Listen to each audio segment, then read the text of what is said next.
Hello everyone, welcome back to my channel. সবাই কেমন আছো? আশা করছি সবাই খুব ভালো আছো, আর আমিও খুব ভালো আছি। তো আজকের ব্লগটা আমি এখন বাজে বিকেল 3:30। আজকের ব্লগটা আমি এখান থেকেই শুরু করছি। তো দুপুরে খাওয়া দাওয়া হয়ে গেছে, তো খাওয়া দাওয়া করে ছাদে চলে এসেছি, কারণ ঘুমোতে একদমই ভালো লাগছে না, শরীরটা খারাপ। সবাই বলছিল ঘুমোতে, কিন্তু ঘুমোতে ভালো লাগছে না। সব সময় কি ঘুমোতে ভালো লাগে বলো? তো তার জন্য ছাদে চলে এসেছি আমার ভালোবাসার কিছু জিনিস নিয়ে, যেটাকে আমি খুব ভালোবাসি। তোমরা আমার কথাটা ঠিক করে শুনতে পাচ্ছ কিনা জানি না, কারণ গলার অবস্থাটা ভীষণই খারাপ পুজোর পর থেকে। তো ঠান্ডা লেগেছে, জ্বর এসেছে, পুজোতে এত ঘুরেছি আর এত ঠান্ডা জল আইসক্রিম খেয়েছি, তো তার জন্য আমার গলা পুরো বসে গেছে। তো তো চলো আজকের ব্লগটা আমি এখান থেকে শুরু করছি। পুরো ব্লগটা দেখতে থাকো, আশা করছি ভালো লাগবে। তো গাইস, এগুলোই হচ্ছে আমার ভালোবাসার জিনিস, আমি ভীষণই ভালোবাসি। ঠিক আছে, বিয়ের আগে 2 বছর ড্রয়িং করেছিলাম, বাট তখন নিজের ইচ্ছেতে সেটা আর পুরোপুরি করা হয়নি। ঠিক আছে, সেই স্বপ্নটা সেখানেই থেমে গেছিলো। তো এখন আবার বিয়ের পর এই যে শুরু করেছি। ঠিক আছে, এই যে এইটা একদম নতুন, আমি কালকে গেছিলাম হাই স্ট্রিটে। ঠিক আছে, এই ব্লগটা তোমরা এই ব্লগেই দেখতে পাবে। তো আমি এই যে কালার বক্সটা নিয়ে এসেছি, আর তার সাথে এই যে পেন্ট হওয়ার জন্য আমরা যে ছোটোবেলায় দেখছো এগুলো কি কিউট। এটা আমি মেলা থেকে কিনেছি, আমাদের তরুণ সঙ্গতে যেই দুর্গাপুজো মেলাটা হচ্ছিলো সেই মেলা থেকে কিনেছি আমি পেন্ট হওয়ার জন্য। সবই আমার বর কিনে দিয়েছে। হ্যাঁ, ও আমার সব স্বপ্নগুলোকে ও পূরণ করে, আমি যেটাই বলি না কেন ও সেটাই কিনে দেয়। আর এইটা হচ্ছে এই যে সব মনের কথা এখানে শেয়ার করি। ঠিক আছে, এখানে সব কিছু লিখে রাখি। তো এটাও একটা আমার ভালোবাসার জিনিস। তো তারপর দেখো এই যে খাতা, এটা হচ্ছে ড্রয়িং খাতা। গাইস, আমাদের বাড়ির নতুন অতিথি। ঠিক আছে, আমাদের সিঁড়িতে দিয়েছিল, তো ঠাম্মি না ওদেরকে বার করে দিয়েছিল, কারণ ভীষণই নোংরা করে, সব সময় গুছিয়ে পরিষ্কার করে রাখি কিন্তু ওরা নোংরা করে ফেলে। তো ঠাম্মি বার করে দিয়েছিল।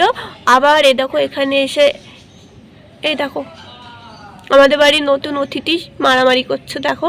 হ্যাঁ, ওর মা নেই তাই আমি এখন ভিডিওটা করতে পারছি, কারণ ওর মা থাকলে একদমই এখানে আসতে দেয় না, কামড়াতে চলে আসে। ঠিক আছে, তো এটা হচ্ছে আমাদের এই যে ছাদের ওপরে টেবিলটা রেখে দিয়েছি, তো এই টেবিলের নিচেই ওরা থাকে। দেখো দুজনে কেমন মারামারি করছে। অনেকটাই বড় হয়ে গেছে, অনেক দিন আগে ছিল অনেকটা ছোট ছিল, কি কিউট লাগছে দেখতে। দেখো দুজনে মারপিট করছে।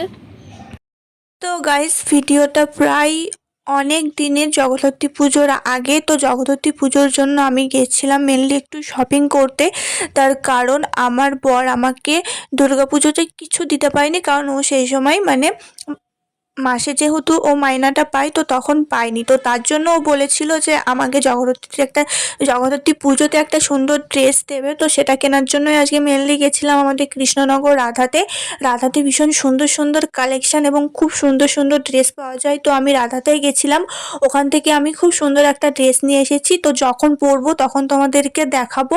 এই দেখো দেখাচ্ছি, অনেক কিছু শপিং করেছি। দাদার দোকানে গেছিলাম, দাদার দোকান থেকে কিছু টুকিটাকি কেনাকাটা ছিল। আমি যেদিন যাই সেই দিন আমি সব কিছু একসঙ্গে কেনাকাটা করে আনি, কারণ আমার ওই রোজ রোজ যেতে একদমই ভালো লাগে না। তো তারপর দেখো এখানে আমি হাঁটতে হাঁটতে আসছিলাম, কারণ এখন যাব হচ্ছে। তো বন্ধুরা, আমি চলে এসেছি রাধাতে।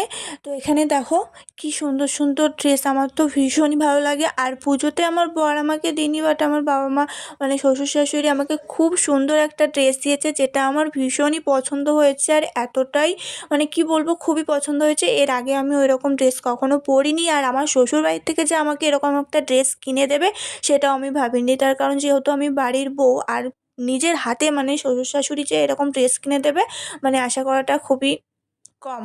তো তারপর দেখো এখানে হচ্ছে আমার বরের সাথে এখন একটু বেরিয়েছিলাম, কেনাকাটা করতে যাব বলে বেরিয়েছিলাম, কারণ আমার তো কেনাকাটা হয়েছে, আমার বরের হয়নি। তার কারণ আমার বর এরকম সময়ই পায় না, ছুটি খুব কম পাই, তার জন্য সেভাবে এখন বেরোনোও হয় না। আর আমার বরের কেনাকাটা করার জন্যই মেনলি আজকে বেরিয়েছি। তো দেখো এখন টোটোতে উঠে চলে যাচ্ছি। আর এই যে সামনেই প্যান্ডেল হয়েছে, চারিদিকেই পুজো। তো বন্ধুরা, এই ভিডিওটা অনেক দিনেরই পুরনো, জানি না তোমরা দেখবে কি না। ভিডিওটা আমি পোস্ট করছি, তো তোমাদের যদি ভালো লেগে থাকে তো অবশ্যই দেখো। তো দেখো এখন চলে এসেছি। আমার বর এখানে হচ্ছে প্যান্ট কিনবে, তো সেটাই আমাকে বলছিল যে তুই পছন্দ করে দে, কারণ যেখানেই যাক ও আমার পছন্দতেই মানে সব কিছু আর কি নেয়। তো তারপর দেখো এখানে আমি পুজোর দিন মানে অষ্টমীর দিন এটা বাবার সাথে গেছিলাম হচ্ছে একটু ঠাকুর দেখতে। ভেবেছিলাম, আমার মনটা খুবই খারাপ ছিল কারণ বর পুজোতেও ছুটি পায়নি। তো আমি ভেবেছিলাম যাব না, মনটা খারাপ ছিল। তো বাবা আমাকে ঘুরতে নিয়ে গেছিলো, তো আমাকে না জানিয়ে আমার বাড়িতে নিয়ে গেছিলো। তো আমি তো আরও বেশি খুশি হয়ে গেছিলাম যেহেতু মনটা খারাপ ছিল। তো তারপর বাড়িতে এসে মা আমাকে একটু টাকা দিল, তখন ভালোই গরম ছিল। তো এখান থেকে আমি দোকান থেকে একটা ফ্রুটি কিনে নিয়ে যাচ্ছি যেহেতু আমি আর আমার দেওর পুচকিটা গেছিলাম, তো তার জন্য। আর এখানে দেখো দোকানে আসার পরে এগুলোকে ঠিক কী বলে আমি জানি না, বাবা তো বলছিল মথ, বাট আমার তো মনে হলো প্রজাপতি। তো আমার তো বিয়ে হয়ে গেছে, আবার কি করে বিয়ে হবে জানি না। তো যাই হোক, এখানে দেখো আমি দেখছিলাম এটা প্রজাপতি নাকি। তো তারপর এখানে চলে এসেছি আমাদের বাড়ি থেকে সোজা কৃষ্ণনগর রাজবাড়িতে, মানে আমাদের বাড়ির খুবই কাছে রাজবাড়িতে। আর আমি প্রথমবার রাজবাড়ির ভিতরে ঢুকলাম, মানে ফার্স্ট টাইম রাজবাড়ির গেট খোলা পেয়েছি। আমি যতবারই এসেছি ততবারই গেট বন্ধ ছিল, কোনোবার আমি এসে মানে ভিতরে ঢুকতে পারিনি। তো এই প্রথমবার ঢুকলাম, আমার ভীষণ ভীষণ ভীষণ ভালো লেগেছে। একদম সামনে থেকে সব কিছু দেখলাম। দেখো পুরোটা তোমাদেরকে দেখাচ্ছি, ভিতরটা এতই সুন্দর আর কত পুরনো পুরনো দিনের জিনিস, আমার তো দেখে সত্যিই খুব ভালো লাগছিল। তো দেখো, তো এই পুরো ভিতরটা যে এতটা সুন্দর, আর প্রচুর প্রচুর গাছ, প্রচুর গাছ। আমি তো ফার্স্ট টাইম দেখছি, আমি এর আগে কোনোদিনও ভিতরে যাইনি। আর আমি বিয়ের আগে সেইভাবে কোথাও ঘুরতেও যাইনি, সেভাবে আমি কোথাও মানে বাড়ি থেকে বেরোতামই না, তার জন্য আমার এইগুলো কিছুই দেখা নেই। বিয়ের পর আমার মানে সেই ইচ্ছেগুলো একটু একটু করে পূরণ হচ্ছে আমার শ্বশুরবাড়ি ফ্যামিলির জন্য আর আমার বরের জন্য। এই মানুষগুলোর জন্যই কিন্তু আমার এই ছোটো ছোটো স্বপ্নগুলো পূরণ হচ্ছে, যেগুলো মেনলি কিন্তু সবাই পায় কিন্তু আমি পাইনি। আমি বিয়ের আগে কোথাও সেভাবে যেতাম না, কারণ আমার বাড়ির থেকে আমাকে যেতে দেওয়া হতো না। ঠিক আছে, তো দেখো এখানে ভিতরটা তোমাদেরকে ঘুরিয়ে দেখাচ্ছি। তো পুরো ভিতরটাই তো দেখো, এটা হচ্ছে রাজবাড়ির ঠাকুর। তো তারপর দিন আমরা চলে গেছিলাম হচ্ছে, এটা হচ্ছে নবমীর দিন আমরা গেছিলাম হচ্ছে বাতকুল্লাতে। যে ভেবেছিলাম অষ্টমীর দিন যাব, কারণ আমার বর যেহেতু ছুটি পাইনি তার জন্য নবমীর দিনই আমরা বাড়ির সবাই মিলে বেরিয়ে পড়েছি বাতকুল্লা ঠাকুর দেখতে। আর বাতকুল্লাতে ঠাকুর দেখাও আমার এই প্রথম, এই জীবনে প্রথম আমি বাতকুল্লা ঠাকুর দেখতে যাচ্ছি। সবার মুখে শুনেছি সবাই গেছে, বাট আমি যাইনি। আমার কাছে সত্যি সব কিছু ফার্স্ট টাইম, কারণ তোমাদেরকে প্রথমেই বললাম যে আমাকে বিয়ের আগে বাড়ি থেকে বেরোতে দেওয়া হতো না। তো তারপর দেখো চলে এসেছি বাতকুল্লাতে। আর বাতকুল্লাতে সত্যিই খুব সুন্দর ঠাকুর হয়, যেহেতু আমি প্রথমবার আসলাম। আমি মানে আমার ফ্যামিলি থেকে আমি, আমার বর, বাবা মা ভাই, আর যে কাকুর সাথে গেছিলাম কাকু কাকিমা, আর ছোট্ট বোনের সাথে গেছিলাম। এটা হচ্ছে অনামিকা ক্লাব, যেটা খুবই সুন্দর করেছিল। আর ওই অনামিকাতেই অনেকটা সময় কাটিয়েছিলাম। তো প্রথমবার দেখলাম সব কিছু, আমার তো খুবই ভালো লাগছে। এই দেখো। তো বন্ধুরা এবার তো পরপর ব্লগ আসবে, যেহেতু অনেকগুলো ব্লগ করে রেখেছি। কি হয় বলো তো, মেনলি আমি ভিডিও করি, ভিডিও এডিটও করি, বাট আমার ভয়েস ওভার দেওয়ার জন্য ভিডিওটা পোস্ট করা হয় না, যেহেতু তার জন্য অনেকটা দেরি হয়। কি করব বলো, যেহেতু মানে ভয়েস দিতে বলতে পারো ভালো লাগে না, আবার মানে সেইভাবে মানে আরে কি বলো তো, ভয়েস দেওয়ার জন্য তো একটা আলাদা স্পেস দরকার, একটা আলাদা জায়গা দরকার।